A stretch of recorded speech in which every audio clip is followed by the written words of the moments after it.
안녕하십니까? 오늘 네 번째 시간으로 히브리서 2장을 살펴볼 텐데 제목을 우리의 형제가 되신 예수라고 붙여보았습니다. 전체 내용을 간략히 요약해보면 그리스도는 우리의 형제가 되기 위해서 사람의 아들로 가장 낮은 곳에 임하실 것을 옛적 선지자들은 말했습니다. 그렇게 고난으로 온전케 되심을 통해서 그분은 우리를 가장 높은 자리, 곧 그분의 보좌에 함께 참여하는 자의 자리로 올리실 것입니다. 벤폴리트 장군은 6.25 전쟁 때 워커 장군의 뒤를 이어 미 8군 사령관을 지낸 인물입니다.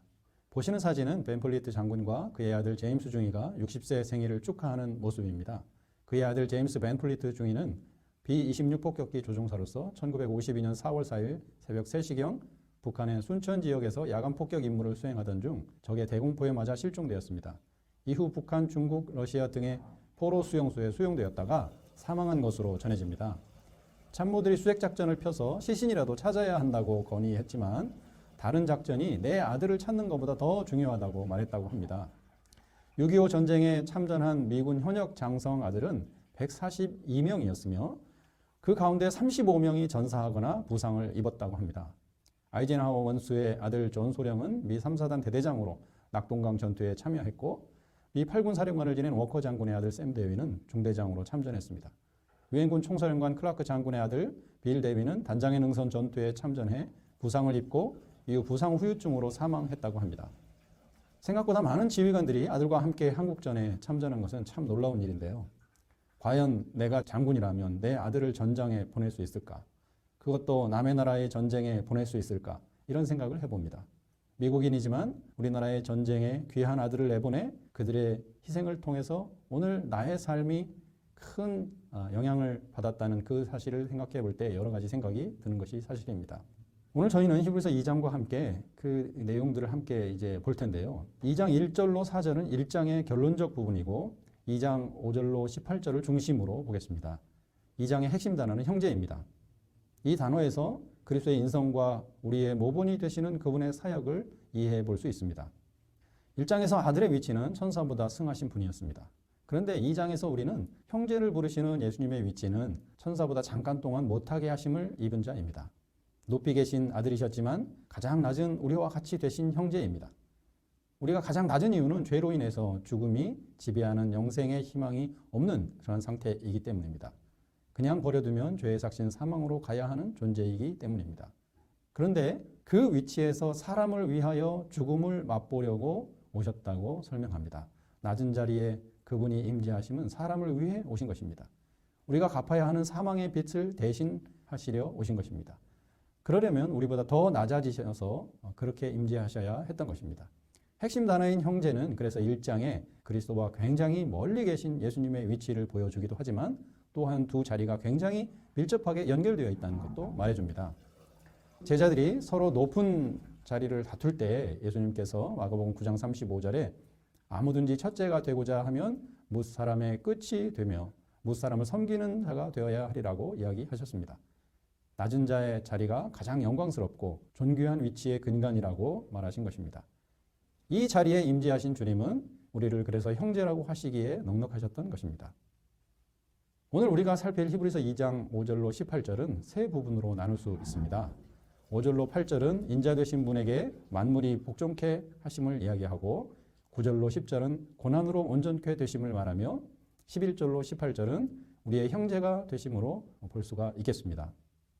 히브리서 2장 6절로 8절은 시편 8편 4절 이하를 인용하는데 6절 오직 누가 어디 증거하여 가로되 사람이 무엇이간데 주께서 저를 생각하시며 인자가 무엇이간데 주께서 저를 권고하시나이까.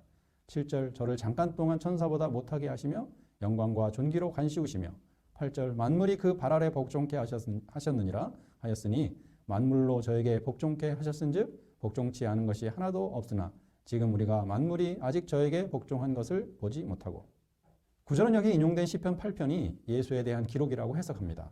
그래서 시편 8편에 예수께서 낮은 자로 임하심을 여러 가지로 표현하고 있다고 해석하는 것입니다. 그분은 사람, 인자, 잠깐 동안 천사보다 못하게 되시는 분, 영광과 존귀로 관쓰실 분, 만물을 그 발 아래 복종케 하실 분이라고 말하고 있습니다. 그 시편 8편의 이야기가 예수님에 대한 예언이고 그분이 가시는 길에 대한 이야기였다는 것을 말하고 있는 것입니다. 시편 8편 4절에 사람이 무엇이간데 주께서 저를 생각하시며 인자가 무엇이간데 주께서 저를 권고하시나이까 라고 한 구절에 저는 사람과 인자로 오신 그리스도를 가리키는 말이었다고 해석하고 있는 모습을 잘 살펴볼 필요가 있습니다. 1장에서 본 대로 시편의 많은 구절에 나 혹은 저가 시편을 기록한 다윗을 지칭하는 것이 아니고 다윗이 그리스도의 입장을 1인칭으로 취해서 기록했다는 것을 이해해 볼 수 있겠습니다. 이렇게 우리 형제로 오신 그리스도는 잠깐 동안 천사보다 못하게 될 것이었습니다. 이 잠깐 동안은 우리에게 많은 암시를 주는데 언제나 낮게 머물지 않으실 것임을 말하고 있는 것입니다. 그 후에 그분은 만물이 저에게 복종케 되실 것이고 영광과 존귀로 관쓰실 것입니다. 우리의 형제가 되심이 그분을 영광스럽고 존귀케 되시도록 만들 것이라고 볼 수 있겠습니다. 그래서 예수님은 자신의 이러한 길을 우리가 따라야 할 것을 말하시면서 낮아져야 높아지고 섬기는 자가 되어야 하리라고 하셨습니다. 2장 5절에 장차 오는 세상을 천사들에게 복종케 하심이 아니고 8절에는 사람이시고 인자이시고 잠깐 동안 천사보다 못하게 되실 분, 영광과 존귀로 관을 쓰시는 분, 곧 예수님에게 복종케 할 것이라고 말을 합니다. 통치권 회복에 대한 말씀이라 하겠습니다. 그 일은 아직 이르지 아니하였으나 장차 이루어질 일입니다. 복종의 이유는 다양할 수 있는데요. 우리는 싫지만 복종하는 것에 익숙한 편입니다. 내가 유익이 되기 때문에 손해가 되지 않으려고 또 생명의 위협에서 잘 살아남으려고 지위와 분위기가 그 상황상 안 할 수가 없어서 복종하는 그런 경우를 우리는 주변에서 흔히 봅니다. 이것은 사실 사단이 원하는 복종입니다. 그것을 얻고자 하여 사단은 그리스도의 높은 자리를 탐내었습니다. 위치 고하 때문에 그에게 복종을 강요하고 싶었던 것입니다. 자신이 높아지는 것을 누리려면 누군가 복종해야 했기 때문에 자리를 탐하는 마음은 반드시 복종을 강요하기 쉽습니다. 죄가 지배하는 세상에서는 이러한 복종이 일상이 되는 것입니다. 싫어도 하는 복종, 강압하는 복종, 그 핵심이 거기에 있다 하겠습니다. 그런데 세상에는 좋아서 하는 복종도 있습니다. 감동이 될 때, 내가 오히려 가장 큰 것을 받을 때, 가장 큰 사랑을 받을 때, 내가 가진 모든 것보다 더 큰 것을 주고 받을 때에 스스로 하는 복종이 있습니다. 그 사랑이 너무 감동이 되어서 스스로 사랑을 준 누군가에게 무릎을 꿇습니다. 희생이 너무 커서 기꺼이 희생한 그분에게 머리를 조아리고 싶습니다. 안 할 자유가 있지만 복종하는 경우입니다. 스스로가 선택해서 하는 복종입니다. 이렇게 스스로가 좋아서 하는 복종을 이끌어내려면 희생을 보여주는 것밖에 그 길이 없습니다. 복종보다 더 큰 희생을 보여줘야 자신이 좋아서 복종하게 될 수 있는 것입니다. 그래서 세상을 복종케 임하실 예수님의 길은 세상을 위한 희생의 길을 걸어가실 것에 대한 이야기라고 할 수 있겠습니다. 인자로 이 땅에 오셔서 이루실 일 때문에 장차 세상이 그분에게 복종하게 될 것인데 인자의 길은 희생의 길이고 사랑의 보여주심의 길과 삶을 살아가실 것을 말했다고 하겠습니다. 장차 구속받을 이들이 왕 되신 예수님 앞에 복종하는 그러한 모습을 화인 여사는 이렇게 기록했습니다. 각시대 대쟁투 648페이지인데 아담은 자기 주위를 둘러보고 하나님의 낙원에 서 있는 구속받은 그의 가족의 큰 무리를 본다. 그때 그는 그 찬란한 면류관을 벗어 예수님의 발 앞에 던지고 그분의 가슴에 몸을 던져 구주를 포옹한다. 그는 황금 거문고를 탄다. 그러자 승리의 노래가 하늘 공간에 울려 퍼진다. 죽임을 당하신 어린 양의 영광과 찬송을 받으시기에 합당하도다. 아담의 가족은 주님께 경배할 때 노래를 부르며 구주의 발 앞에 그들의 면류관을 벗어 던진다. 첫사람 아담으로부터 모든 구속받은 이들이 그들의 면류관을 예수의 발 앞에 벗어 던질 것입니다. 왜 면류관을 던집니까? 왜 찬양할까요? 왜 복종할까요? 그 모든 것을 드려도 아깝지 않은 예수님을 알기 때문입니다. 그분은 그 모든 우리의 영광보다 더 값어치 있는 것, 그분의 생명을 우리를 위해 주셨기 때문입니다. 그것을 이루시기 위해서 사람이 되시고 인자가 되셨기 때문입니다. 예수께서 천사보다 잠깐 낮아지신 것은 이런 복종과 사랑을 가져올 것입니다. 오직 사람의 마음을 돌리는 것은 그 마음에 감동을 주고 사랑을 주는 그러한 길밖에 없습니다. 가장 높이 계시지만 가장 낮은 곳에 임하심으로 우리에게 그분의 이러한 사랑의 모양을 보여주시기 위해서 그분께서 오신 것이죠. 이 장의 두 번째 부분은 고난으로 온전케 되심에 대해서 말하고 있습니다. 고난은 십자가의 고난입니다. 고난의 결과는 그분이 영광과 존귀로 관쓰시게 되고 많은 아들, 곧 우리가 영광에 들어가게 되었다는 것입니다. 고난받는 이유는 모든 사람을 위하여 죽음을 맛보려 함이었습니다. 십자가의 고난이 예수를 온전하게 하셨다는 말이 무슨 말일까요? 사실 예수님은 인자로 오셨을 때도 언제나 온전한 분이었습니다. 그분은 죄가 없으셨고 하나님과 언제나 하나이셨습니다. 언제나 온전한 분인데 다시 십자가의 고난이 온전하게 했다는 말이 무슨 말일까요? 십자가의 고난이 예수를 온전케 하셨다는 말을 하기 전에 먼저 온전함이 무엇인지 잠시 생각해 보겠습니다. 사실 온전함을 말하려면 길게 이야기해야 하는데 최대한 줄여서 생각해 보겠습니다. 우리는 흔히 온전함을 생각하면 윤리적, 도덕적 측면을 먼저 생각하고 우리의 외적 행위를 기억합니다. 그런데 죄나 율법의 개념 역시 비슷하게 생각하므로 그 본질적인 모습을 놓치는 경우가 많습니다. 온전함의 반대 개념인 흠이 있거나 결함이 있는 것은 하나님에게 단절된 모습, 그분의 품성에서 멀어진 상태, 하나님과 분리되어진 모습으로 볼 필요가 있겠습니다.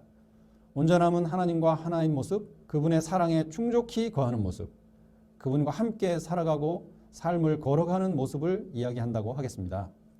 혹은 태초에 창조함을 받을 때 하나님의 형상을 변함없이 간직하고 있는 상태라고도 말할 수 있겠습니다. 원래 사람은 창조함을 받을 때 온전하게 창조함을 받았습니다. 그러나 죄가 들어와 그런 사람의 온전함을 망가뜨렸던 것입니다. 그래서 사실 온전함을 한 문장으로 표현하기가 힘들겠지만 그중 제일 좋은 표현으로 말하자면 하나님과 하나됨을 유지하는 상태라 말할 수 있겠습니다. 예수님은 언제나 아버지와 하나이셨습니다. 그래서 그분은 언제나 온전하신 분이셨습니다. 그런데 그 하나됨에 단절이 이르러 온 때가 십자가에서입니다. 시대소망 753페이지, 이제 그분이 자신의 죄의 엄청난 무게로 인하여 그분은 화해를 나타내는 하나님의 얼굴을 볼 수 없었다. 이 최대의 고민의 시간의 고주께로부터 하나님께서 당신의 얼굴을 돌리심으로 인하여 인간이 결코 완전히 이해할 수 없는 슬픔이 그분의 마음을 찔렀다. 하나님께서는 죄를 심히 미워하시기 때문에 그분은 자기가 하나님과 영원히 분리되지는 않을까 두려워하였다라고 기록하고 있습니다. 우리의 죄의 짐을 짊어지심으로 그분은 십자가에서 죽으셨습니다. 곧 아버지와의 분리의 경험을 한 것입니다. 그런데 이 분리, 곧 십자가의 고난의 특징 때문에 이것은 영원한 분리, 영원한 사망은 아니었습니다. 그분이 십자가에서 죽으신 것은 율법을 온전히 이루는 희생이었습니다. 생명의 법으로 죽으심으로 부활의 기초를 이루셨습니다. 율법에 순종하심으로 다시 생명을 얻을 수 있게 되었습니다. 십자가에서 죽으실 때 예수님은 오직 희생으로 그 길을 가셨습니다. 십자가를 지실 이유도 죄를 대신 지실 이유도 없었는데 그분은 자신을 희생했습니다. 그분은 십자가를 회피할 능력이 있었음에도 우리의 죄를 지시고 그 길을 가셨습니다. 이것이 십자가의 고난의 특징입니다. 이것을 가리켜 히브리서 2장 14절에는 사망으로 사망의 세력을 잡았다고 말합니다. 죽음으로 사망을 정복하셨다는 것인데요. 사망을 정복하려면 하나님의 품성을 온전히 이루어야 했습니다. 율법을 온전히 이루어야 했습니다. 예수께서 희생적 사랑으로 십자가에서 죽으셨기 때문에 그분은 다시 온전할 수 있었습니다. 곧 부활할 수 있었습니다. 인자로 오셔서 아버지의 온전한 품성으로 십자가에서 죽으셨습니다. 이 죽음은 아버지의 희생적 사랑을 온전히 드러낸 죽음이었습니다.